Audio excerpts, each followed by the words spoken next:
Hello दोस्तों, आज हम काम और समय पर कार्य क्षमता पर आधारित मजदूरी मजदूरी कैसे मिलती है, इसको आज हम सवाल को लगाएंगे। सवाल है कि ए और बी एक कार्य को 720 रुपए में करने की जिम्मेदारी लेते हैं। ए भी एक आदमी है जो 720 रुपए में करने की किसी काम को जिम्मेदारी लेते हैं। ए अकेले उसी कार्य को अगर करे तो 8 दिन में कर सकता है। बी अगर अकेले उसी कार्य को करे तो 12 दिन में कर सकता है और सी की सहायता से उसे 4 दिन में पूरा कर सकते हैं। तो सी का हिस्सा कितना होगा? सवाल बड़ा सिंपल है।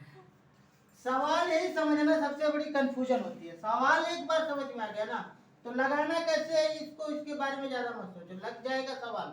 बस समझ में आना चाहिए। समझ लीजिए कि ए और बी दो लोग हैं, किसी किसी काम को जिम्मेदारी लेते हैं कि भाई हम इस काम को 720 रुपए में कर लेंगे। लेकिन अगर ए अकेले उस कार्य को करता है तो 8 दिन में करता है और बी उसी कार्य को अगर करे अकेले करे तो 12 दिन में कर सकता है। लेकिन उन्होंने कहा कि 12 दिन और 8 दिन क्यों लगाएंगे? सी की सहायता एक व्यक्ति और उन्होंने लगा लिया और सी की सहायता से उन्होंने 4 दिन में उस कार्य को पूरा कर लिया और 4 दिन में कार्य पूरा करके उनको सी का हिस्सा जिस व्यक्ति को लगाए थे उसका हिस्सा कितना बनेगा ये बताना है। उसको लगाने के लिए सबसे पहले हम यहाँ पे लिखते हैं हल। देखिए सवाल एक बार समझ लिए ना तो लगाना कोई बहुत बड़ी कठिन बात नहीं होती। सवालें समझना सबसे बड़ी कठिन होती है। इन लोगों ने 4 दिन में तो काम पूरा किया। एक माइनस यहाँ पे माइनस लिखिए, जब किसी का सहायता लिया जाता है तो उसका कार्य में से उनकी कार्य को हटा दिया जाता है। फिर तो पता चलेगा कि कितना दिन लगा और इसको कितना कार्य क्षमता इसकी थी। इसको लगाने के लिए यहाँ पे लिखेंगे माइनस। उसके बाद ए कितने दिन में करता है? 1/8 दिन में। ठीक है, माइनस बी कितने दिन में करता है? 1/12 दिन में। अब सबका निकाल लेंगे एलसीएम। सबका निकाल लेंगे एलसीएम। एलसीएम आ जाएगा 48। एलसीएम आ जाएगा 48 और 12 चौक 48, 12 चौक 48 माइनस 8 छक 48 माइनस 12 चौक 48। अब हो गया 6 और 4 10 माइनस 12, यानी हो जाएगा कि 12 माइनस अगर 10 करेंगे तो हो जाएगा, यानी यहीं पे माइनस कर लीजिए, 6 4 10 बराबर आ जाएगा 2 सही 48। अब क्या करेंगे? 2 एक कम 2 और 24 दूना 48। यानी ये कर सकते हैं, अगर 8 दिन में वो कर सकते हैं, 12 दिन में तो ये भी कर सकता है उसी कार्य को अकेले 24 दिन में। अब करते हैं कार्य क्षमता निकालते हैं कि इनकी कार्य क्षमता क्या है। तो कार्य क्षमता निकालने के लिए सबसे आसान तरीका है, अब लिख लीजिए 1/24। पता ही है कि कार्य क्षमता निकालने के लिए अनुपात होनी चाहिए और 1/8 अनुपात 1/12। अब क्या होगा? इसका भी एलसीएम आ जाएगा कितना? इसका भी एलसीएम आ जाएगा 48। 24 दूना 48 अनुपात 8 छक 48 अनुपात 12 चौक 48। यानी बी का कार्य क्षमता है 2 और बी अगर करेगा 2 काम, ए करेगा 6 काम और सी करेगा ए करेगा 6 काम और बी करेगा 4 काम। क्योंकि कार्य क्षमता के ही उल्टा होता है समय और समय का उल्टा होता है कार्य क्षमता। अब क्या होगा? यहाँ तक का अब इसका कोई मतलब नहीं, 48 का कोई रोल नहीं। अब आ जाते हैं मजदूरी कितना सी को दिया जाएगा, इसको निकालते हैं। तो मजदूरी दिया जाएगा, मजदूरी हो जाएगा, मजदूरी कितना दिया जाएगा? तो 6 4 10 2 12 कितना है? 720 रुपए। 720। अब क्या करेंगे? एक बार इसको ना यहाँ पे जोड़ लेते हैं, 2 धन 6 धन 4 हो जाएगा। 6 2 6 4 10 2 12 12। यहाँ से 12 से अगर भाग करेंगे और सी का बताना है तो सी का कितना अनुपात है 2, तो यहाँ पे लिखेंगे 2।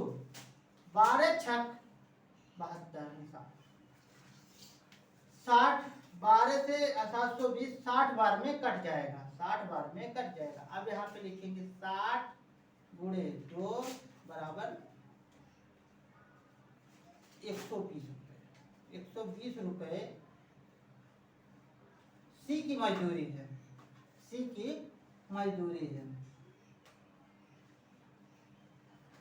सी की मजदूरी है। अच्छा, ये मत कंफ्यूज होना, ये हमने इनकी जो उठवा है कार्य क्षमता है, इनकी 2 6 और 4 जोड़ा तो 12 आ गया, 12 नीचे लिखा और उसके बाद 2 सी का कार्य क्षमता है 2 तो 2 से 720 में गुणा किया, 12 से भाग कर दिया, या आप यही डायरेक्ट काट लीजिए उसके बाद गुणा करिए, फिर भी बात यही फंसेगी।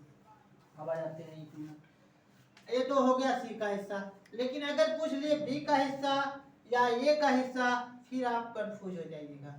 फिर आपको कुछ भी नहीं करना है, एक बार सवाल को जांच कर लीजिए कि सवाल हमने सही लगाया कि नहीं लगाया। 120 अगर इसका हो गया तो ए का हिस्सा कितना होगा 60 गुणे 6 6 जीरा 36 हो जाएगा। 6 जीरा 0 6 36 360। बी का हिस्सा कितना हो जाएगा 60 गुणे 4 4 जीरा 0 4 6 24 प्लस 120। अब जोड़ लीजिए, सी का हिस्सा है 60 गुणे 2, सबका निकल गया ना। अब क्या करेंगे, जोड़ लीजिए 0 6 4 10 2 12 के 2 3 2 5 1 6 1 7 720। और सवाल में क्या था 720, यानी सवाल हमारा 100% सही है। अब आपको यहाँ पे जांच भी करके हमने बता दिया कि अगर ए का पूछ ले या बी का पूछ ले या सी का पूछ ले तो आप कैसे लगाएंगे, तो इसी तरीके से लगेगा। यहाँ पे सी का बताना था, सवाल यहाँ तक बस खींचना, क्योंकि क्वेश्चन हॉल में ये आपको नहीं बताना रहता। क्वेश्चन हॉल में सिर्फ ये देखता है कि सवाल में क्या पूछा है। सवाल में पूछा था कि सी का हिस्सा कितना होगा, तो सी का हिस्सा 120 रुपये होगा बस। लेकिन आपको समझने के लिए हमने बता दिया कि अगर बी का पूछ ले या ए का पूछ ले तो आप किस तरह से लगाइएगा। अगर आपको लगता है कि सवाल गलत है तो किस तरह से आप चेक कर लीजिएगा।